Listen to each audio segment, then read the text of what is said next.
Pergunta. Oi de novo, né? Será que ser adulto é aprender a apertar botão?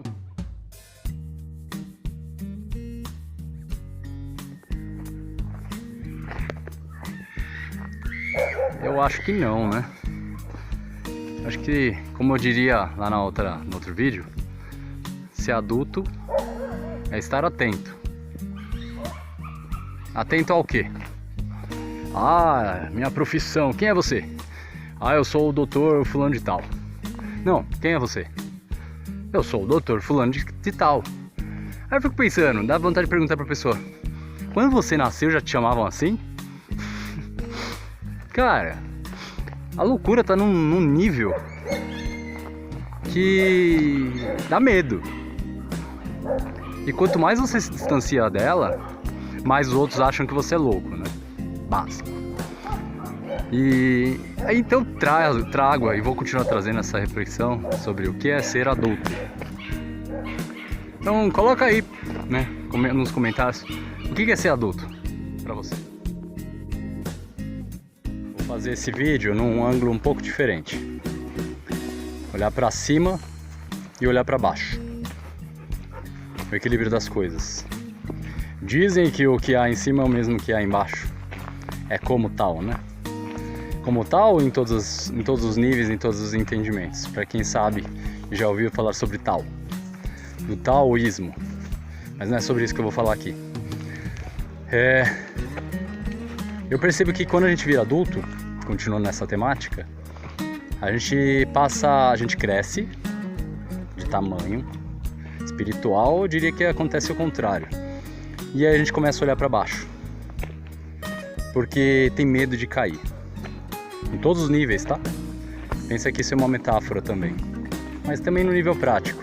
Eu tô aqui andando numa rua, tem muitas pedras. Se eu não olho para baixo, eu tropeço e caio.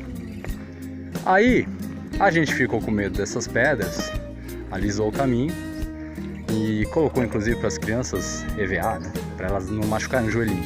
Então, em vez de elas ralarem, elas queimam. Ótima ideia, né? Só que não. E aí, voltando, a gente volta a olhar para baixo e para de olhar para cima. A gente não se conecta mais com as estrelas, a gente não se conecta mais com as nuvens, com os pássaros, com os morceguinhos voando, faz confusão do que é pássaro, do que é morcego, começa a perder a referência de quem se é, né? Eu uso esse exemplo porque tá vivo, né? Uma experiência que eu vivi com um amigo meu a respeito dos pássaros e morcegos. Nem vou tocar muito no assunto, pode ser que ele até apareça aí para defender a tese dele. Mas é o que eu falo, não tem o que discutir. Tem que aprender, de verdade, olhar de fato, ver o que é, né? Então, se for para discutir, não, espero voltar para Fortaleza, tá, meu amigo? Caso você ouça esse vídeo, espero voltar para Fortaleza, a gente vai lá e a gente vai fazer o que um adulto faz quando estuda, o que uma criança faz quando estuda. A gente vai sentar e observar de fato, para a gente tirar conclusões.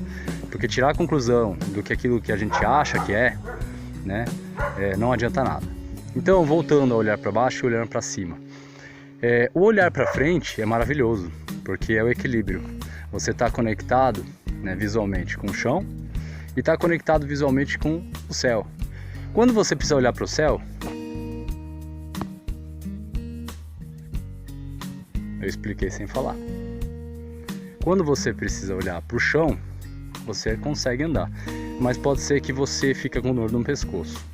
E essa dor se chama depressão, né? Depressão se chama depressão porque é buraco, é o afundado.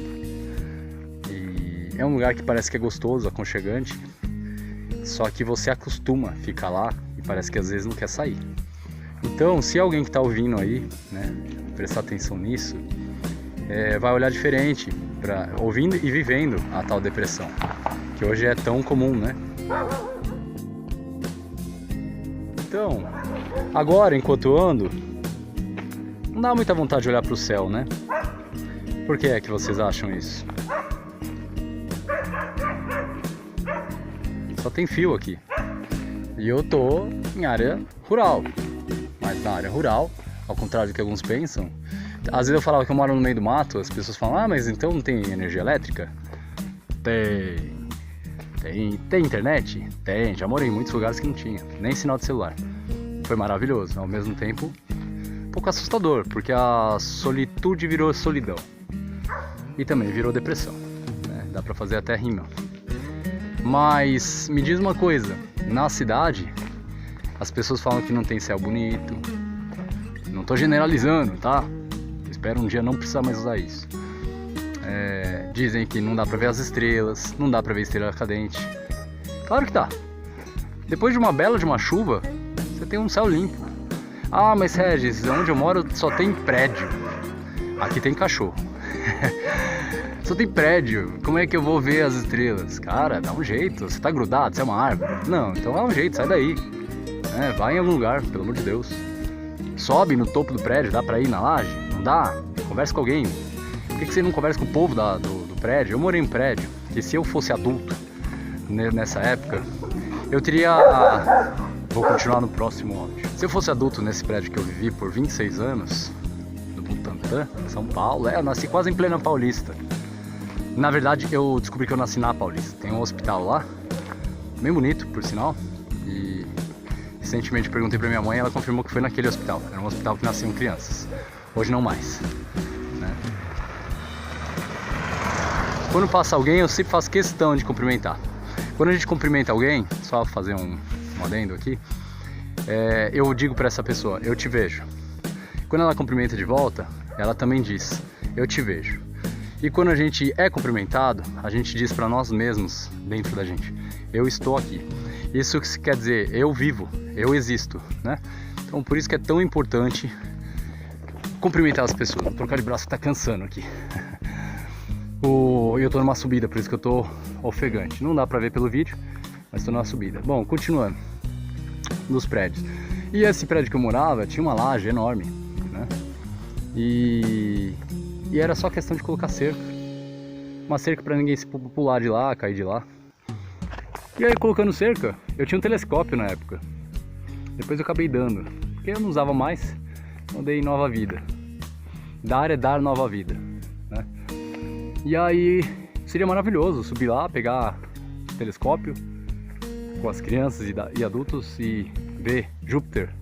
Quantas vezes eu vi Júpiter? Você já viu Júpiter ao vivo? Já viu os anéis de Saturno? Ou melhor, pelo menos um anel, né? E quando o telescópio não é tão potente, o meu não era tão potente assim, você vê um anel. Muito lindo, extremamente emocionante, melhor do que qualquer filme, melhor do que qualquer foto. A imagem não é tão boa quanto, mas a emoção... O que você prefere, emoção ou imagem? Aquilo que apenas parece ser ou aquilo que é? Então assim, é muita reflexão, né? Isso aí é uma chamada pra realidade, chamada pra presença que eu tô fazendo. Tem gente que não gosta muito, às vezes, quando eu trago umas coisas, sabe por quê? Mexe na zona de conforto, ninguém quer, né? Prefere ficar na depressão.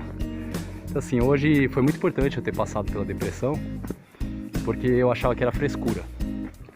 Eu, como signo de Áries, nossa, Áries, não, mas tem outras coisas boas, né? Áries colado no peixes, e se fica bravo passa rápido. Olha o egão aqui, até esqueci o que eu tava falando. Mas enfim, me desviei. Essa é a minha presença, chamada para presença, né? O que eu faço é abrir caminho, né? Então eu abro o caminho de novo, falo, olha, existe essa possibilidade. Olha só, existe essa paisagem, né? Então, Caminho dos Lírios, que é meu filho, é um projeto que eu tô chamando de meu filho, porque ele tá ali, uma sementinha que eu plantei, de vez em quando vou lá, coloco uma aguinha, mas é para toda a minha vida. E é para deixar esse legado mesmo, né, de um pouco da história do Regis, quem foi Regis, e eu tenho certeza absoluta que a minha história, como é que eu posso definir isso? É falar que eu sou importante de outro jeito. E que nessa minha importância, eu sempre tive certeza que eu era diferente. Eu sempre tive certeza que eu via coisas e me interessava por coisas que a maioria não se interessava, nunca entendi porquê. Como é que pode as pessoas estarem na Terra e não se interessar pelo que tem mais na Terra, que é aquilo que a gente chama de natureza, né? né? Enfim, agora eu tô devaneando um pouco, eu perdi um pouco o foco do que eu tava. Talvez eu tinha que falar isso mesmo, né? Então fiquem com o som dos cachorros, fim da tarde, e um pouco dessa presença. Respira. Ah, o ar não tá bom? Vai pra onde o ar tá bom, né? Ah, não tá dando pra ver estrelas? Ah, voltando. Eu contei numa noite em São Paulo, às 3 horas da manhã, 4 horas, 34 meteoros, estrelas cadentes, conhecidas como tal. E claro, foi uma chuva de meteoro. Eu sabia que era chuva que ia ter. Foi passado na TV. Acordei. Faltava ainda 1 hora. Estou ansioso, não queria perder. Aí eu bati um bolo. Daquele saquinho, nunca gostei de cozinhar. Bati um bolo e aí fiquei esperando o bolo ficar pronto e as estrelas caírem. Cheguei na janela, já vi 2 ao mesmo tempo caindo. Espetacular. Aí caiu mais uma, caiu mais outra. Aí eu chamei a família. Família, acorda, acorda, acorda. Acordei todo mundo. Vem ver, tá tendo chuva de meteoro. Eles ficaram 5 minutos esperando. Não caiu nenhuma. Foram embora, foram dormir. Ver estrela cadente é igual pescar. Eu pesquei muito na minha vida. Então você tem que aprender a esperar, mas também você tem que saber das circunstâncias, né? Então, ficar ligado, né? Onde está o peixe? A história de Jesus lá, né? Eu brinco. Falou para Pedro: Pedro, joga a sua rede. E Pedro jogou a rede, tinha peixe, muito peixe. Eu brinco que falo, o Pedro estava distraído, Jesus estava ligadão. E duvido que não foi isso. O Jesus, imagina a cena. Quem é muito bitolado com essa história vai ficar nervoso comigo, mas ó, sinceramente, tô nem aí, desculpa. Amplia o olhar aí e vê que a coisa pode ser mais leve. Aí Jesus olhou pro lado, viu um cardume. Pedro jogando onde não tinha cardume, não prestava atenção, achava que era só jogar na água. Jogou, falou: Pedro, joga ali. Ele viu o cardume, ele estava atento. Essa pra mim é uma das mensagens de Jesus. Eu não sou seguidor de Jesus, não preciso seguir ninguém. Eu sigo meu coração, a essência tá aqui. Literalmente, não é papo, literalmente. Compre estetoscópio, vai ouvir seu coração. Parece piada, né? Mas não é. Um dia as pessoas vão entender isso. Ou não. Algumas vão. E aí, Pedro pegou um monte de peixe. Então assim, estrelas cadentes é a mesma coisa. Ah, mas como é que eu vou ver uma chuva de meteoro? Pô, vai atrás das notícias referente a isso. Entra no site da NASA, sei lá de quem, que fala sobre isso, né? Se você estiver conectado, aparece, né? Então, eu estou conectado com a história dos veleiros. E hoje eu cheguei numa marina, numa represa de água doce que não tem vento, um lugar que as pessoas não velejam. E eu vi um veleiro, né? De perto, porque eu já tinha visto, mas fazia muito tempo. Enquanto estou bem no virtual ainda, a única coisa que eu estou mais presente na água é o caiaque, né? Então é isso, mais essa mensaginha para vocês. Um beijão, até depois.